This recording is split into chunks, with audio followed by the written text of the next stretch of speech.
Hi friends, welcome back to unbeatable learners. So KCET 2024 counselling ಪ್ರೊಸೆಸಲ್ಲಿ participate ಮಾಡೋಂಥ ಎಲ್ಲ engineering ಸ್ಟೂಡೆಂಟ್ಸ್ಗೆ ಒಂದು ಗುಡ್ ನ್ಯೂಸ್. ಏನಪ್ಪ ಅಂತಂದರೆ, ಸಮ್ ಪ್ರೈವೇಟ್ ಇಂಜಿನಿಯರಿಂಗ್ ಕಾಲೇಜಸ್ಸು ತಮ್ಮ ಮ್ಯಾನೇಜ್ಮೆಂಟ್ ಕೋಟಾದ ಸೀಟ್ಸ್ಗಳನ್ನು ಗೌರ್ಮೆಂಟ್ಗೆ ಸರೆಂಡರ್ ಮಾಡಿದೆ. ಸೊ ನಿಮಗೆಲ್ಲ ಗುಡ್ ನ್ಯೂಸ್ ಇದ್ದಾಗೆ ಇದು. ಯಾಕಂತಂದರೆ you have a more chance to get seat in that college. So ಈ ಸರೆಂಡರ್ ಸೀಟ್ಸ್ ಅಂದರೆ ಏನು ಅಂತ ನಿಮಗೆ ತಿಳಿಸ್ಕೊಡ್ತೀನಿ. ಈಗ ಪ್ರೈವೇಟ್ ಇಂಜಿನಿಯರಿಂಗ್ ಕಾಲೇಜಸಲ್ಲಿ ಕೆಲವೊಂದಿಷ್ಟು ಸೀಟ್ಸ್ಗಳನ್ನು ಮ್ಯಾನೇಜ್ಮೆಂಟ್ ಕೋಟಾಗೆ ಅಂತಲೇ ರಿಸರ್ವ್ ಮಾಡಿರ್ತಾರೆ ಅಲ್ವಾ. ನಿಮಗೆ ಮೊದಲೇ ನಾನು ತಿಳಿಸ್ಕೊಟ್ಟಿದ್ದೀನಿ ಎಷ್ಟೆಷ್ಟು ಪರ್ಸೆಂಟ್ ಆಫ್ ಸೀಟ್ಸು ಗೌರ್ಮೆಂಟ್ಗೆ ರಿಸರ್ವ್ ಆಗಿರುತ್ತೆ ಮತ್ತು ಎಷ್ಟೆಷ್ಟು ಪರ್ಸೆಂಟೇಜ್ ಸೀಟ್ಸು ಮ್ಯಾನೇಜ್ಮೆಂಟ್ಗೆ ಅಂತಲೇ ರಿಸರ್ವ್ ಆಗಿರ್ತವೆ ಅಂತ ತಿಳಿಸ್ಕೊಟ್ಟಿದ್ದೀನಿ. ಸೊ ಆ ಒಂದು ಸೀಟ್ಸ್ಗಳು ಮ್ಯಾನೇಜ್ಮೆಂಟ್ ಕೋಟಾದಿಂದ ಫಿಲ್ ಆಗದೇ ಇದ್ದ ಕಾರಣ ಆಗ ಒಂದು ಕಾಲೇಜ್ ಏನು ಮಾಡುತ್ತೆ ಅಂದರೆ ಆ ಎಲ್ಲ ಸೀಟ್ಸ್ಗಳನ್ನು ಗೌರ್ಮೆಂಟ್ಗೆ ಒಪ್ಪಿಸ್ಬಿಡುತ್ತೆ. ಇದರಿಂದ ನಿಮಗೇನು ಉಪಯೋಗ ಅಂತಂದರೆ, ಅದು ಆ ಸೀಟ್ಸ್ಗಳನ್ನು ಗೌರ್ಮೆಂಟ್ಗೆ ಒಪ್ಪಿಸಿದಾಗ ಏನಾಗುತ್ತೆ, ಈ KCET ಕೌನ್ಸಿಲಿಂಗ್ ಪ್ರೊಸೆಸಲ್ಲಿ ಪಾರ್ಟಿಸಿಪೇಟ್ ಮಾಡೋಂಥ ಎಲ್ಲ ಸ್ಟೂಡೆಂಟ್ಸ್ಗೆ ಒಂದು ಅಡ್ವಾಂಟೇಜ್ ಇದ್ದಾಗೆ. ಯಾಕಂದರೆ ವ್ಯಾಕೆಂಟ್ ಸೀಟ್ಸ್ ಇನ್ಕ್ರೀಸ್ ಆಗುತ್ತಲ್ವಾ. ನಿಮಗೆ ಈಗ 50 ಸೀಟ್ಸು ಈಗ ವ್ಯಾಕೆಂಟ್ ಇದೆ ಅಂತ ತಿಳ್ಕೊಳ್ಳಿ ಒಂದು ಕಾಲೇಜಲ್ಲಿ. ಈಗ ಒಂದು 10 ಸೀಟ್ಸು ಸರೆಂಡರ್ ಮಾಡ್ತು ಅಂದರೆ ಆ ಒಂದು ಪ್ರೈವೇಟ್ ಇಂಜಿನಿಯರಿಂಗ್ ಕಾಲೇಜು, ನಿಮಗೆ ವ್ಯಾಕೆಂಟ್ ಸೀಟ್ಸ್ ಇನ್ಕ್ರೀಸ್ ಆಗುತ್ತೆ. ಹಾಗೂ ಏನಾಗುತ್ತೆ, ನಿಮಗೆ ಚಾನ್ಸ್ ಕೂಡ ಜಾಸ್ತಿ ಇರುತ್ತೆ ಆ ಒಂದು ಕಾಲೇಜಲ್ಲಿ ಆ ಸೀಟ್ ಪಡೆಯೋದಕ್ಕೆ. ಸೊ ಈಗ example BGS college of engineering and technology ಬೆಂಗಳೂರಲ್ಲಿ ಈಗ ರೌಂಡ್ 2 ಅಲ್ಲಿ ಅವೈಲೇಬಲ್ ಆಗಿರೋ ಕಾಲೇಜಸ್ ಸೀಟ್ಸು 50 ಇದೆ ಅಂತ ತಿಳ್ಕೊಳ್ಳಿ. ಈಗ ಸರೆಂಡರ್ ಎಷ್ಟು ಮಾಡಿದೆ seats, artificial intelligence and data science 10 ಸೀಟ್ಸ್ನ ಸರೆಂಡರ್ ಮಾಡಿದೆ.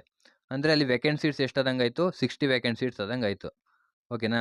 ಇದರಿಂದ ನಿಮಗೇನು ಆ ಒಂದು ಕೋರ್ಸಲ್ಲಿ ನಿಮಗೆ ವೇಕೆಂಟ್ ಸೀಟ್ಸ್ ಜಾಸ್ತಿ ಆಯಿತು, ನಿಮಗೆ ಚಾನ್ಸ್ ಕೂಡ ಜಾಸ್ತಿ ಆಯಿತು ಆ ಒಂದು ಸೀಟ್ ಪಡೆಯೋದಕ್ಕೆ. ಓಕೆನಾ. ಸೊ ಇಲ್ಲಿ ಸುಮಾರು ಒಂದು 8 ಕಾಲೇಜಸ್ಸು ತಮ್ಮ ಮ್ಯಾನೇಜ್ಮೆಂಟ್ ಸೀಟ್ಸನ್ನು ಸರೆಂಡರ್ ಮಾಡಿದ್ದಾರೆ. ಇವಿಷ್ಟು ಸೀಟ್ಸ್ ಕೂಡ ನಿಮಗೆ ರೌಂಡ್ 2 ಅಲ್ಲಿ ಅವೈಲೇಬಲ್ ಇರ್ತವೆ. ಓಕೆನಾ. ಯಾವ್ಯಾವು ಅಂತಂದರೆ colleges BGS college of engineering and technology Bengaluru, Canara engineering college Bantwal, and Don Bosco institute of technology Bengaluru, ಮತ್ತು global academy of technology Bengaluru, and JNNC Shivamogga, and SJB institute of technology Bengaluru, and Sai Vidya institute of technology Rajagunte Bengaluru, and Vijaya Vittala institute of technology Doddagubbi. So ಇವಿಷ್ಟು ಕಾಲೇಜ್ಗಳು some ಕೋರ್ಸಸ್ಗಳ management ಸೀಟ್ಸ್ಗಳನ್ನು ಗೌರ್ಮೆಂಟ್ಗೆ surrender ಮಾಡಿದೆ. So ಯಾರಾದರೂ students ಇವಿಷ್ಟು ಕಾಲೇಜಲ್ಲಿ ಯಾವುದೋ ಒಂದು ಕಾಲೇಜ್ಗೆ ಸೇರಬೇಕು ಅಂದ್ಕೊಂಡಿದ್ರೆ you have a better chance to get seat in that college. ಓಕೆನಾ. ಸೊ ಸೆಕೆಂಡ್ ರೌಂಡಲ್ಲಿ ನೀವು ಅಂದ್ಕೊಂಡಿರೋ ಕಾಲೇಜಸ್ ನಿಮಗೆ ಸಿಗಲಿ. ಮತ್ತು ಸಮ್ ಅಬ್ರಿವೇಷನ್ಸ್ ಬಗ್ಗೆ ನಿಮಗೆ ತಿಳಿಸ್ಕೊಡ್ತೀನಿ. ಆ ಒಂದು ಅಬ್ರಿವೇಷನ್ಸ್ ನಿಮಗೆ ಡೌಟ್ ಆಗ್ಬೋದು. ಏನಪ್ಪ ಅಂತಂದರೆ, ಸಪೋಸ್ JNNC ಶಿವಮೊಗ್ಗ ತಗೊಳ್ಳಿ, computer science and engineering data science, ಅದರಲ್ಲಿ ಸರೆಂಡರ್ ಆಗ್ತಿರೋ ಸೀಟ್ಸ್ ಎಷ್ಟು ಅಂದರೆ 5 ಸೀಟ್ಸು. ಇಲ್ಲಿ PH ಮತ್ತು HK RK ಅಂತ ಇದಾವಲ್ಲ, ಇವು ಅಂದರೆ ಏನು ಅಂತ ಕೆಲವು ಸ್ಟೂಡೆಂಟ್ಸ್ಗೆ ಗೊತ್ತಿರಲ್ಲ. ಅದ್ರ ಬಗ್ಗೆ ಹೇಳ್ತೀನಿ. PH ಅಂತಂದರೆ ಫಿಸಿಕಲಿ ಹ್ಯಾಂಡಿಕ್ಯಾಪ್ಡ್ ಕೋಟಾಗೆ ರಿಸರ್ವ್ ಆಗಿರುವಂಥ ಸೀಟ್ಸು. HK ಅಂತಂದರೆ ಹೈದರಾಬಾದ್ ಕರ್ನಾಟಕ, RK ಅಂದರೆ ರೂರಲ್ ಕರ್ನಾಟಕ. ಅದರಲ್ಲಿ JNNCಲಿ computer science and engineering data ಸೈನ್ಸಲ್ಲಿ PH ಕೋಟಾಗೆ ಯಾವುದೇ ಆದಂಥ ಸೀಟ್ ಇಲ್ಲ, ಸರೆಂಡರ್ ಆಗಿರುವಂಥ ಸೀಟ್ಸ್ ಇಲ್ಲ. ಹೈದರಾಬಾದ್ ಕರ್ನಾಟಕಕ್ಕೆ 1 ಸೀಟ್ಸ್ ರಿಸರ್ವ್ ಆಗಿದೆ, ಆ್ಯಂಡ್ ರೂರಲ್ ಕರ್ನಾಟಕಕ್ಕೆ 4 ಸೀಟ್ಸ್ ರಿಸರ್ವ್ ಆಗಿದೆ. ಟೋಟಲ್ KA ಸೀಟ್ಸ್ ಎಷ್ಟು, 5 ಸೀಟ್ಸ್. ಓಕೆನಾ.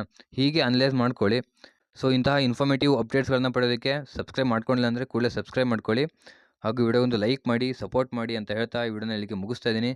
So guys, meet in the next informative video. Till then keep learning. Thanks for watching.